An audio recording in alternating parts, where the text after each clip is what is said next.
सद्गुरु कबीर की एक पंक्ति है, कहाँ ये कबीर सारी दुनिया बिन से रहे राम अविनाशी हो। सद्गुरु कहते हैं कि दुनिया विनस जाएगी, राम अविनाशी है, वो नहीं बिनसेगा। गुरुदेव जी प्रायः कहा करते थे कि सद्गुरु कबीर दो बातों की याद दिलाते हैं, या इसको थोड़ा बदल के कह सकते हैं आप, संत दो बातों की याद दिलाते हैं। एक मौत की याद और दूसरा राम की याद। मौत की याद क्यों दिलाते हैं? मौत वास्तविकता है। एक बच्चा जन्म ले, कितने साल जिएगा कोई निश्चित नहीं। पढ़ाई में कितना पढ़ेगा कोई निश्चित नहीं। उसकी शादी होगी कि नहीं कोई निश्चित नहीं। अच्छा, उनके बच्चे होंगे कि नहीं ये भी निश्चित नहीं। लेकिन एक चीज़ निश्चित है, मरेगा कि नहीं वो तय है, वो तय है। मृत्यु निश्चित है, परिवर्तनशील। संसार को कहा जाता है परिवर्तनशील। संसरिति इति संसारः, जो सरके चले, स्थिर न रहे। कोई भी चीज़ स्थिर नहीं है संसार में, ये हमेशा समझे। क्योंकि ये जो द्रव्य है ना, मैटर जिसे कहते हैं, अणु परमाणु, उसमें गति है। ये प्रकृति का नियम बहुत अद्भुत है। बहुत ही वैज्ञानिक दृष्टिकोण से नहीं कहता हूँ, लेकिन इतना समझें कि हर अणु में क्रिया है, ये उसकी संपत्ति है। ये समझो, हर अणु परमाणु में क्रिया है। क्रिया से क्या होता है? तत्वों का संयोग होता है। क्रिया न हो, स्थिर हो, तब तो कोई, फिर जब गति नहीं है वहाँ पर कोई संयोग नहीं होगा, कोई एक्शन नहीं होगा, मतलब कोई रिएक्शन नहीं होगा। तो पानी है, आग है, हवा है, मिट्टी है, ये भिन्न भिन्न गुणधर्म वाले हैं और सब में गति है। तो एक दूसरे से जब मिलते हैं तो क्रिया होती है। तो क्रिया में क्या होता है? कुछ बनता है, कुछ मिटता है, कुछ मिट जाता है, कुछ निर्मित हो जाता है। जैसे खेत से अन्न आया। अच्छा, खेत से अन्न कैसे आया ये भी समझ रहे हैं सब। कैसे बीज था पहले, फिर उसके बाद वो खेत में आया, मिट्टी, खाद, पानी, हवा, ये सब के संपर्क से वो बढ़ता चला गया।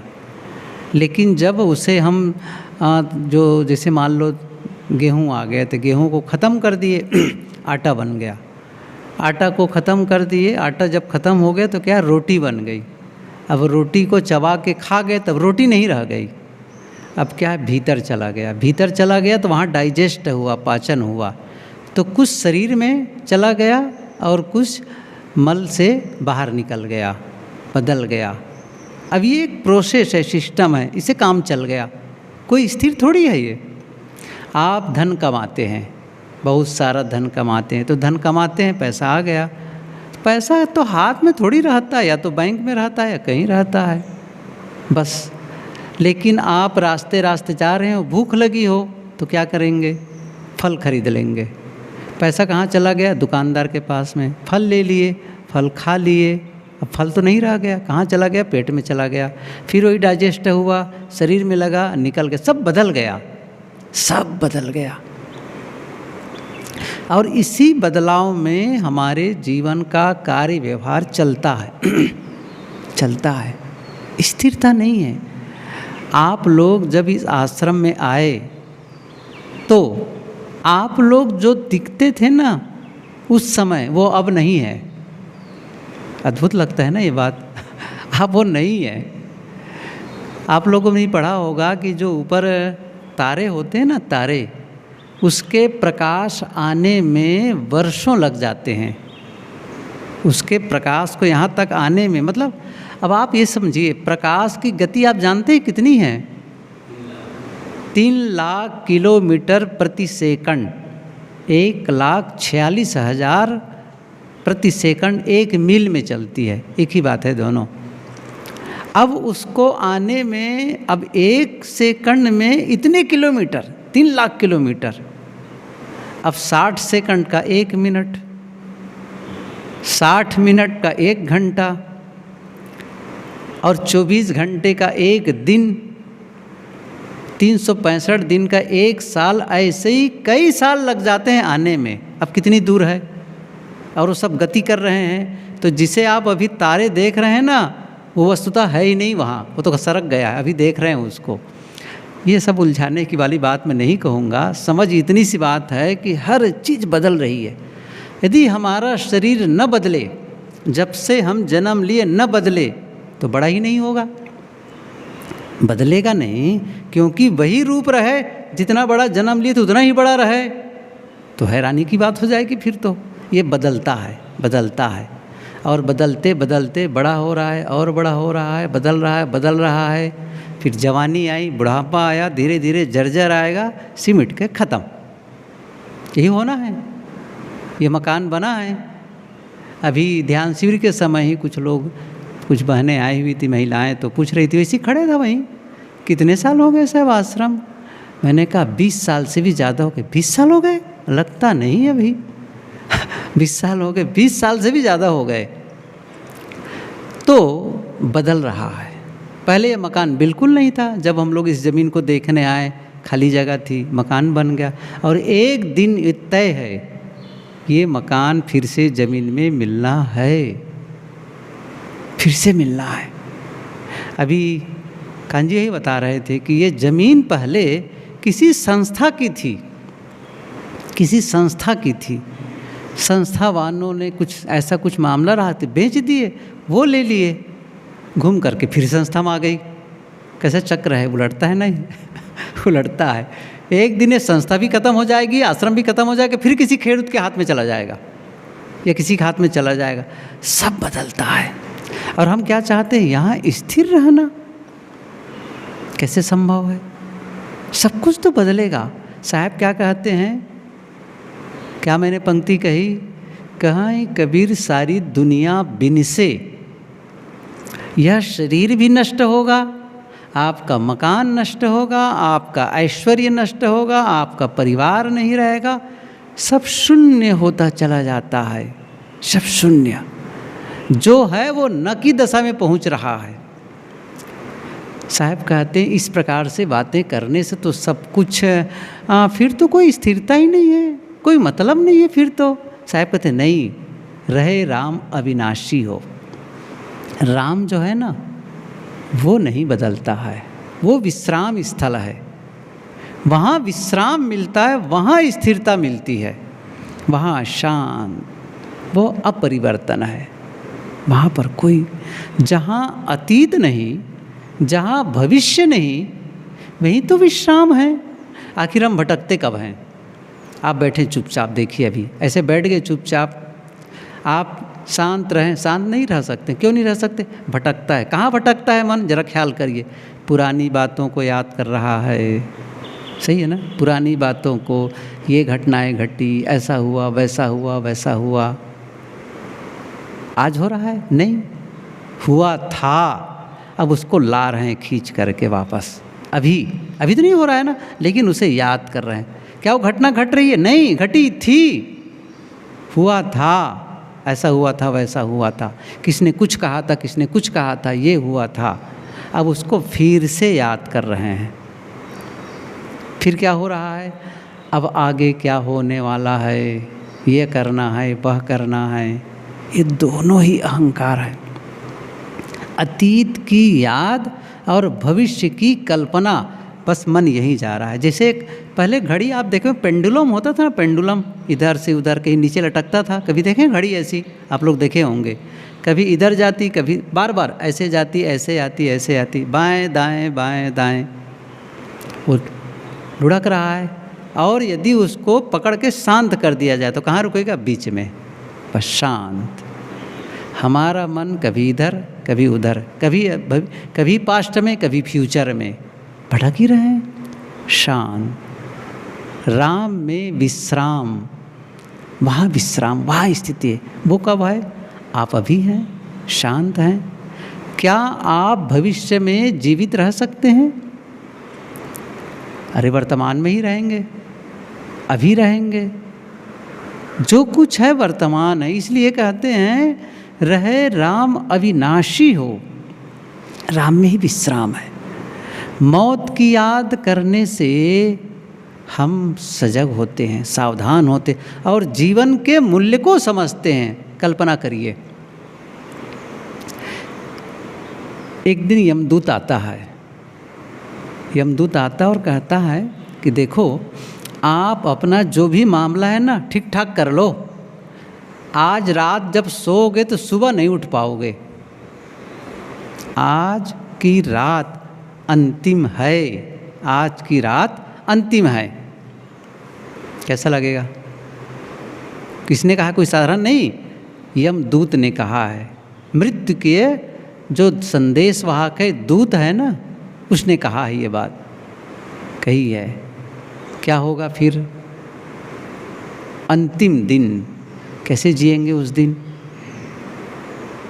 या फिर आपको लगेगा उस दिन फिर अब तो आज अंतिम है, तो ये दुनिया बदली सी लगेगी कि नहीं लगेगी? कुछ अलग ही लगेगी दुनिया, फिर ऐसी नहीं लगेगी जैसे आज देख रहे हैं, बिल्कुल अलग हो जाएगी, बिल्कुल अलग। उनके लिए सोचो जिनको कहा गया एक सप्ताह के बाद में फांसी होने वाली है ना, तो क्या हम लोग सरीखे होता होगा उनका? कुछ अलग ही होता होगा। सोचो जरा से, ऐसे ही मौत आ जाए और कहे कि एक सप्ताह का टाइम और बचा है, केवल 7 दिन रहना है। आप कहेंगे 7 दिन? नहीं, आज ही के लिए, आज चलना है। नहीं रे, रुको तो सही, एक सप्ताह का समय और दो मुझे, एक सप्ताह का समय और दे दो। उसने कहा देखो भाई, इस साल मैंने तुम्हें 52 सप्ताह दिए थे, 52 वीक्स, 52 सप्ताह दिए थे, और इसके पहले न जाने कितने सप्ताह दिए। उसका क्या किया तुमने? फिर एक सप्ताह मिल जाएगा तो क्या करोगे? क्या कहेंगे हम लोग? बताइए, हम लोग क्या कहेंगे? ध्यान नहीं दिया। इसके पहले जो सप्ताह मिलते थे ना, हमने ध्यान नहीं दिया, उसको यूं ही बीत जाने दिया।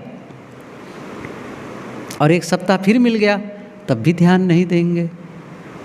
कितना होशपूर्ण में जिएंगे हम लोग। फिर किसके लिए लड़ाई करेंगे, किसके लिए झगड़ा करेंगे, किसके लिए शिकायत करेंगे? जब आपको पता चल गया कि बस मौत है सामने, तब उनसे पुरानी बातों का हिसाब लेने जाएंगे। आपने मुझे ऐसा कहा था, आज मैं उसका जवाब देने आया हूँ, कहने जाएंगे? नहीं, ख़त्म हो गई बात, अब तो मरने ही वाला हूँ, अब तो मरने वाला हूँ। किसके लिए गिला, किसके लिए शिकायत, किसके लिए अफसोस, किसके लिए पछतावा? क्या करेंगे? और क्या हमें पता है कि मौत कब आने वाली है? किसी को पता है? आज कल परसों में कोई ठिकाना नहीं है। हम इतने बेभानी में जीते हैं, इतनी बेहोशी में जीते हैं कि ऐसा लगता है कि हम तो कभी मरेंगे ही नहीं। ऐसा लगता ही नहीं। क्या है, हम लोग के जीवन के क्रियाकलाप को देखो। एक साहब ने गाया भी है कि जैसे जैसे आदमी आगे बढ़ता है, कदम बढ़ाता है, मौत देख करके हंसती है। देखो कैसा अहंकार पूर्वक चल रहा है, थोड़े ही समय में मेरा चबेना होने और बस उसको चबाने वाला ही हूँ। कैसा अद्भुत है ये। जगत चबेना काल का, कुछ मुख में कुछ गोद। साहब ने ये बात कही है, जगत चबेना काल का, झूठे सुख को सुख कहे। बड़ा सुख माने ना हम, बड़ा सुख मान के बैठे हुए हैं संसार में, पद में, प्रतिष्ठा में, सब में बड़ा सुख मिलता है, आनंद आता है। पत्नी है, बच्चे हैं, परिवार है, ये है, वो है। साहब कहते हैं कि झूठे सुख को सुख कहे, जिसे सुख करें ना बिल्कुल झूठा है वह। झूठा इसलिए कि छोड़ के चले जाना है, ख़त्म हो जाना है। मानत है मन मोद, मन में बड़ी खुशी हो रही है। सदगुरु कहते हैं जगत चबेना काल का, कुछ मुख में कुछ गोद। कभी आप ममरा खाते होंगे ऐसा पकड़ के, तो गोद में रखते हैं, फिर उठाते हैं ऐसा, तो उठा करके कुछ तो मुंह में है और कुछ गोद में है। साहब क्या कह रहे हैं, जगत चबेना काल का। ये जगत काल का चबैना है। जैसे आप या तो चना हो, सिंगदाना हो, ममरा हो, कुछ चबा रहे हैं, यही तो चबेना है ना। तो कुछ मुख में चला गया चबा रहे हैं, और कुछ गोद में है। जैसे एक कसाई हो, कसाई तो बहुत सारे पशु हैं, बकरे हैं, मुर्गे पड़े हुए हैं, और बकरे को क्या है, घास दे दिए हैं। और एक बकरा को जब मांस ख़त्म हो गया तो वहाँ से बधी खींच के लाए कसाई, और बकरे को मार दिया और उसको बेचा। दूसरे घास खा रहे हैं आराम से, उन्हें पता ही नहीं कि हम भी मारे जाएंगे, है ना। बस उस ख़त्म हो गया, फिर दूसरे को लाया, फिर तीसरे को लाया। ऐसे ही हम लोग की दशा है। हम दूसरे को देखते हैं, अच्छा वो मर गए तो मर गए, हम तो मज़ा कर रहे हैं ना। नंबर हमारा भी आने वाला है, समझ रहे हैं, हमारा भी नंबर आने वाला है। होश में नहीं जी रहे हैं। होश में जिएंगे ना, न तो छल कपट की बात मन में उठेगी, न राग द्वेष की बात आएगी, न लड़ाई झगड़े की बात आएगी, न प्रपंच आएगा मन में, कुछ भी नहीं। आपको लगेगा जैसे कोई ऊपर एक तलवार लटक रही हो। किसी ने, एक संत ने लिखा, ये पढ़ रहा था, जैसे मकड़ी की जाल होता है ना, मकड़ी की तंतु होते हैं ना, उसमें जैसे एक तलवार उसमें फंसी हुई है और मैं उसके नीचे हूँ, हर समय देखता हूँ, हर समय मैं होश में रहता हूँ, सावधान रहता हूँ। ये जो मौत है ना, इसकी याद करो रोज। बस आज का दिन मेरा अंतिम दिन है। सुबह नींद खुले, आज मेरा जीवन का अंतिम दिन है। फिर उस दिन को कैसे जिएंगे, कैसे बोलेंगे उस दिन, कैसे काम करेंगे, कितना सावधान होकर के करेंगे। और वो दिन तो आना ही है, अब पता नहीं कब आ जाएगा। इसलिए हमें क्या करना है, रोज़ होशपूर्ण जीना है। अभी मैं बैठे था, यहाँ सत्संग चला तो कहानी पढ़ रहा था। एक बहुत पुरानी हिंगेरियन कहानी, प्रसिद्ध कहानी बताई, किसी विदेश की कहानी है। यहाँ भी चलती उसी ढंग सी बातें, कोई अलग थोड़ी है। एक आदमी था, तो उसकी शादी हो गई। घर के लोगों ने सोचा आदमी बड़ा झगड़ालू है, शादी हो जाएगी, पत्नी में उलझ जाएगा, बाल बच्चे को तो उसमें उलझ जाएगा, झगड़ा कम होगा। तो उसकी शादी कर दिए। लेकिन स्त्रियां भी कम नहीं होती हैं। उनका तो शास्त्र ही है झगड़े को लेकर के, वो भी कम नहीं। तो उसके घर वाले भी सोचे कि रात दिन झगड़ती रहती है, किसी भांति इसकी शादी हो जाए और ये चली जाए। शादी हो जाएगी, पति में उलझ जाएगा, बाल बच्चे में उलझ जाएगी, झंझट खत्म हो जाएगा। अब क्या होगा, इधर का झगड़ालू, उधर से झगड़ने वाली, दोनों इकट्ठे हो गए। अब दो झगड़ने वाले जब इकट्ठे हो गए तो झगड़ा 2 और 2 4 नहीं होगा, वो अनंत हो जाता है, गुणनफल में चला जाता है। वो प्लस नहीं होता है। फिर 2 मिलकर के 2 4 नहीं होंगे, फिर कुछ और ही हो जाएंगे। फिर वो गुणित, कई गुणित हो जाते हैं फिर वो। तो दोनों मिले, पहली ही रात में दोनों मिलना हुआ, सुहाग रात की रात थी। तब ये हुआ कि भाई जो गिफ्ट आया है ना, उस गिफ्ट को खोलना है। तो बड़ी सुंदर सा गिफ्ट पैकिंग आया हुआ था, तो उसको खोलने के देखे बढ़िया पैकिंग की गई थी। तो पति ने कहा कि देखो ये सामान, ये रस्सी को ऐसे नहीं खुलेगा ये, अच्छा मैं चाकू ले आता हूँ। पत्नी ने कहा कि सुनो सुनो, हम कोई साधारण घर से नहीं आए हैं कि कहीं भी हम कोई सामान्य घर से, हमारे घर भी पहले गिफ्ट आते थे, हम भी गिफ्ट देते थे। लेकिन इस प्रकार से गिफ्ट पैकिंग कभी चाकू से नहीं काटा जाता, कैंची से काटना होता है, इसलिए इसको कैंची से काटना है। उसने कहा नहीं, चाकू से काटना है। अब दोनों गिठन गई, चाकू से काटना है, कैंची से, कहते चाकू से काटना है, बस लड़ाई शुरू हो गई। एक कहा कैंची, ने कहा दूसरे। अब सुसंस्कृत, अब इसका मतलब मैं सुसंस्कृत हूँ, चाकू से मतलब चाकू से नहीं कैंची से काटते हैं, मैं सभ्य घराने से आई हूँ। अब तो दोनों परिवार की प्रतिष्ठा पर दांव लग गई। पूरी रात बीत गई, वो पैकिंग नहीं खोली गई, क्योंकि अब चाकू से काटे कैंची से काटे, बात चलती चली गई। अब क्या हुआ कि ऐसे ही चलता चला गया, वो झगड़ा बना ही रह जाएगा, पैकिंग नहीं खुली। अब तो क्या हुआ कि जब जब झगड़ा हो जाता तब तब फिर यहाँ से आवाज़ करती, उसने कहते चाकू, वो कहते कैंची, वो सिंबाल बन गया। बस वो झगड़ा शुरू हो जाता था, चलता रहा। एक दिन पति कई ऐसी बरस बीत गए, उसने सोचा बड़ी ऊब लग गई इसको, ये क्या झगड़ा झंझट है। पत्नी को समझाता बुझाता है और उसको बड़े प्रेम से समझा करके चलो कुछ झील किनारे चलते हैं, और नाव पर बैठा लेता है और पतवार खेने लग गया। उसने कहा देखो आज मैं हिसाब पूरा कर देता हूँ। ये जो पतवार है ना, इसी पतवार से मैं उठा के खोपड़ी पर मारूंगा, ढेर हो जाओगी, और तुम तैर फेंक दूंगी नदी में, तुम जानती भी नहीं उस झील में तैरना भी। आप बोल दो चाकू से कटे कैंची से। अब उसके बावजूद उसने कहा कैंची।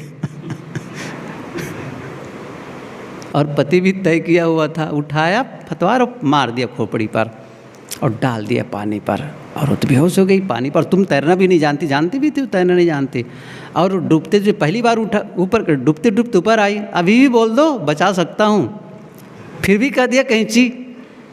अच्छा, अब दूसरी बार डूबती है, फिर ऊपर आती है, देखो अभी भी अवसर है, मैं तुमको बचा सकता हूँ, तुम बोल दो कहीं चाकू से, नहीं नहीं कैंची।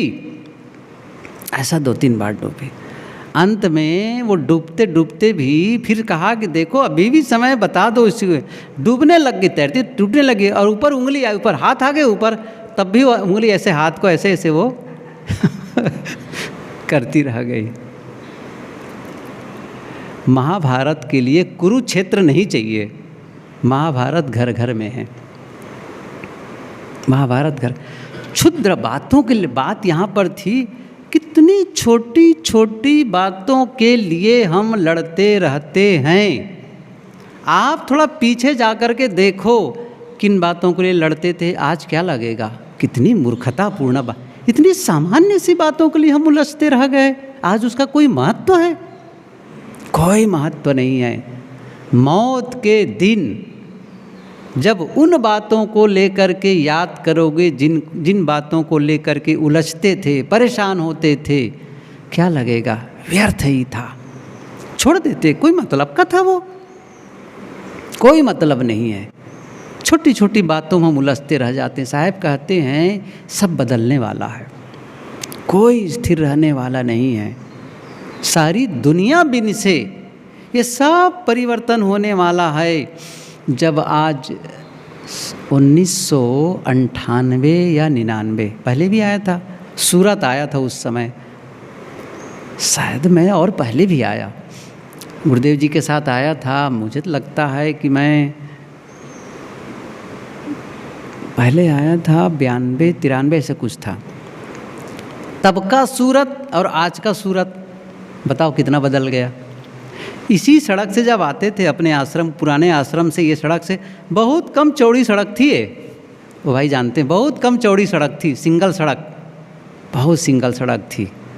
मतलब एक गाड़ी जाती थी, दूसरे को थोड़ा बाजू में जाना पड़ता था।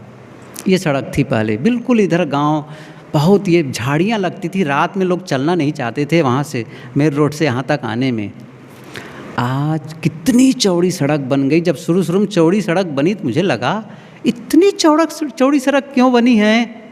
अब देखो कुछ BRTS में चली गई, कुछ उसमें चली गई, नैरो होती चली गई सड़क। अब तो फिर क्या बन रहा है, मेट्रो ट्रेन। कितनी बड़ी बात है, कितना बदल गया सूरत, कितना। और उस समय याद करो जो प्लेग का समय था, प्लेग में कैसी कैसी, मुझे याद है इलाहाबाद के स्टेशन में भी कैंप डॉक्टर बैठे रहते थे, सूरत से आए, रुको रुको रुको पहले जाते नहीं थे यहाँ से। उसी के बाद में एक कमिश्नर आए थे राव, आप लोग जानते हैं, ऐसा चेंज किया था उसने, पूरे सूरत का नक्शा बदल दिया।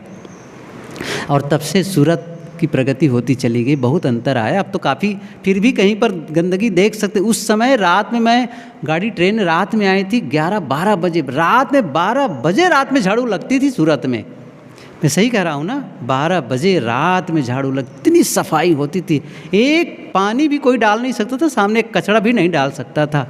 वो दशा सी सूरत की, एकदम बदल गया सूरत, कितना अंतर हो गया।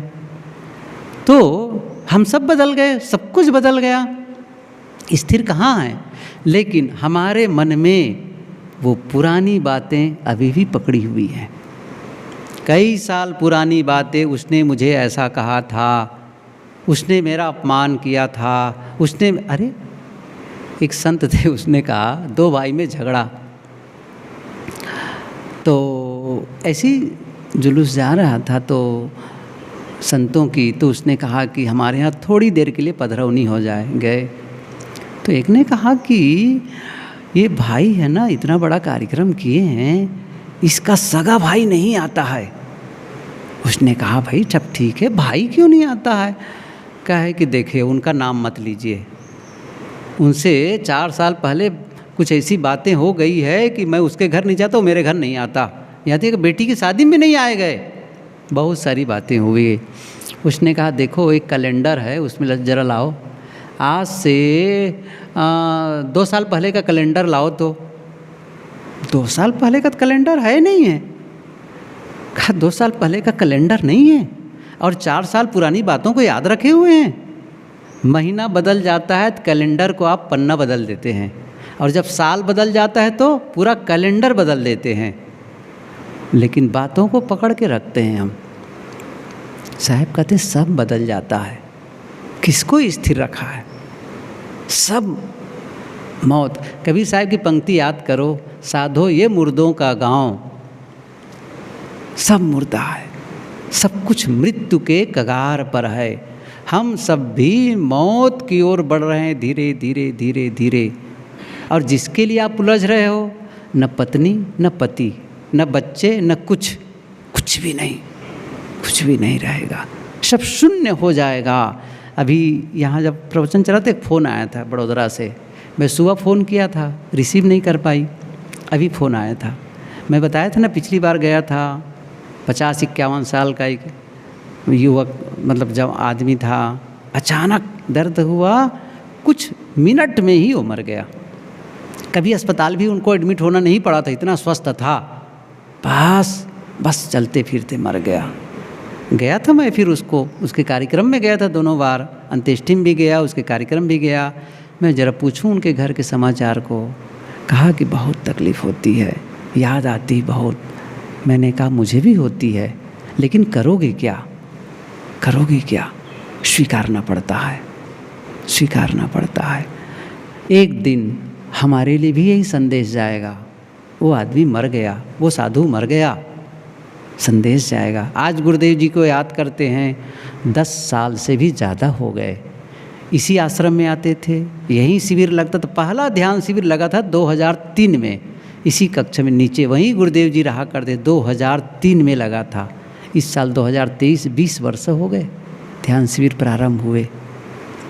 गुरुदेव जी नहीं रह गए, हम सब नहीं रह जाएंगे, कोई नहीं रह जाएगा। जितने बैठे चेहरे हैं ना, सब खत्म हो जाएंगे। संप्रति जो चेहरे दिखते वे ओझल होते जाते, सारहीन सपने समान है जग के सारे नाते। दादों बाबों पर पाजों का पता नहीं चलता है, जो उठ करके चल देता है पुनः नहीं मिलता है। कैसी विषम काल की ज्वाला सबको भस्म बनाती, धरने वाला चल देता है रह जाती है थाती।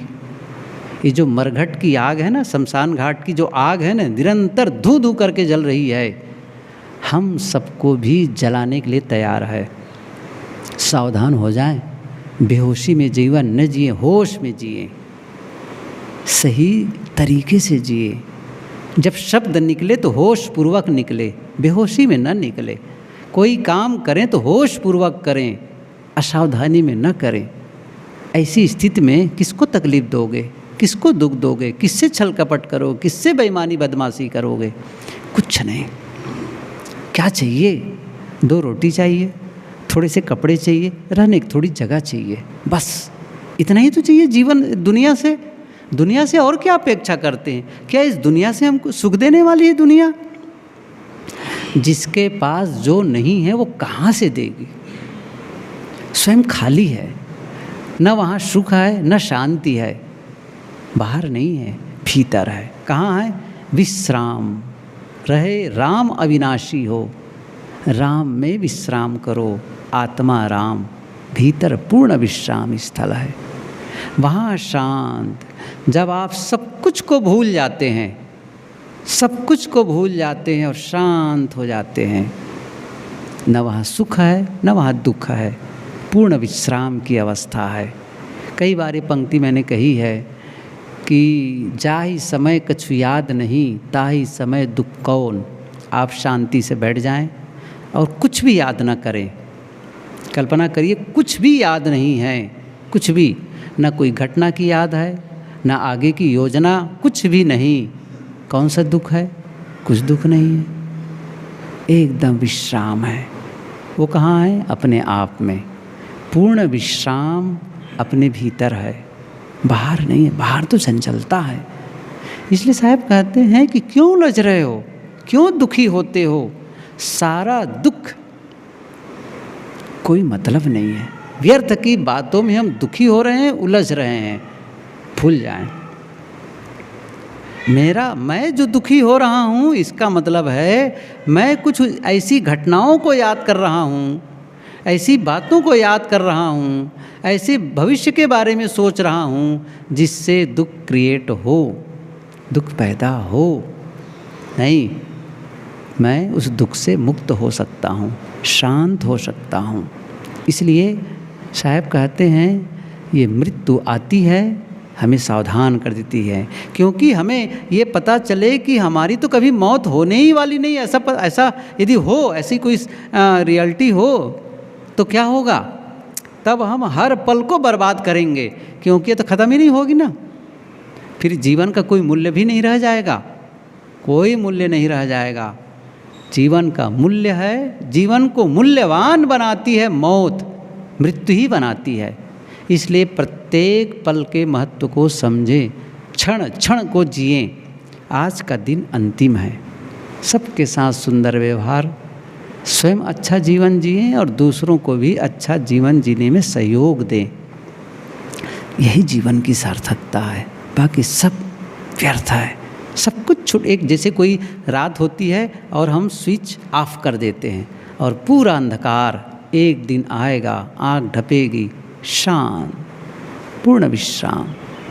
फिर कोई नहीं मिलेगा जिनको हम देख रहे हैं, कोई नहीं, न मकान मिलेगा, न परिवार के लोग मिलेंगे, कुछ नहीं, सब कुछ खत्म। एक दिन आने वाला है, आज हम तैयार हो जाएं। वो दिन चाहे जब आए, कोई बात नहीं, हम तैयार हैं, कोई बात नहीं। आज आ जाए कोई दिक्कत नहीं, कल आए कोई दिक्कत नहीं, हम तैयार बैठे हैं, क्योंकि पता ही है छूटने वाली चीज़ें हैं, छूटना ही है। आज छूटे कल छूटे, क्या करेंगे उसको लेकर के? ये भाव मन में जगाना है, ये भाव जगाना है। सबसे अनासक्त हो कर के रहें तो निश्चित रूप से हमें पूर्ण विश्राम की अवस्था मिलेगी। बस।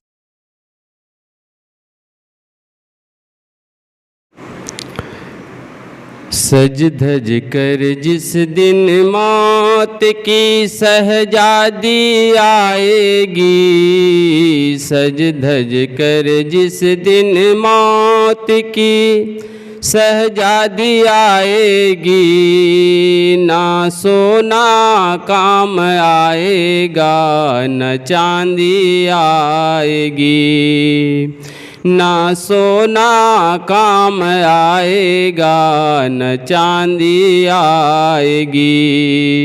सज धज कर जिस दिन मौत की शहजादी आएगी, सज धज कर जिस दिन मौत की शहजादी आएगी, ना सोना काम आएगा न चांदी आएगी। छोटा सा तो कितने बड़े अरमान है तेरे, मिट्टी का तू सोने का सब सामान है तेरे। छोटा सा तो कितने बड़े अरमान है तेरे, मिट्टी का तू सोने का सब सामान है तेरे। मिट्टी की काया मिट्टी में जिस दिन समाएगी, मिट्टी की काया मिट्टी में जिस दिन समाएगी, ना सोना काम आएगा न चांदी आएगी। सज धज कर जिस दिन मौत की शहजादी आएगी, ना सोना काम आएगा न चांदी आएगी। अच्छा किया तूने करम तो पाया मानव तन, अब पाप में क्यों डूबरे प्राणी आज तेरा मन। अच्छा किया तूने करम तो पाया मानव तन, अब पाप में क्यों डूबरे प्राणी आज तेरा मन। ये पाप की नैया तुझे जिस दिन डुबाएगी, ये पाप की नैया तुझे जिस दिन डुबाएगी, ना सोना काम आएगा न चांदी आएगी। सज धज कर जिस दिन मौत की शहजादी आएगी, ना सोना काम आएगा न चांदी आएगी। सुन तन के पंछी तू ये पिंजड़ा छोड़ के उड़ जा, माया महल के सारे बंधन तोड़ के उड़ जा। सुन तन के पंछी तू ये पिंजड़ा छोड़ के उड़ जा, माया महल के सारे बंधन तोड़ के उड़ जा। धड़कन में तेरी मौत जिस दिन गुनगुनाएगी, धड़कन में तेरी मौत जिस दिन गुनगुनाएगी, ना सोना काम आएगा न चांदी आएगी। सज धज कर जिस दिन मौत की शहजादी आएगी, ना सोना काम आएगा न चांदी आएगी, ना सोना काम आएगा न चांदी आएगी, ना सोना काम आएगा न चांदी आएगी। बोलिए सद्गुरुदेव की जय।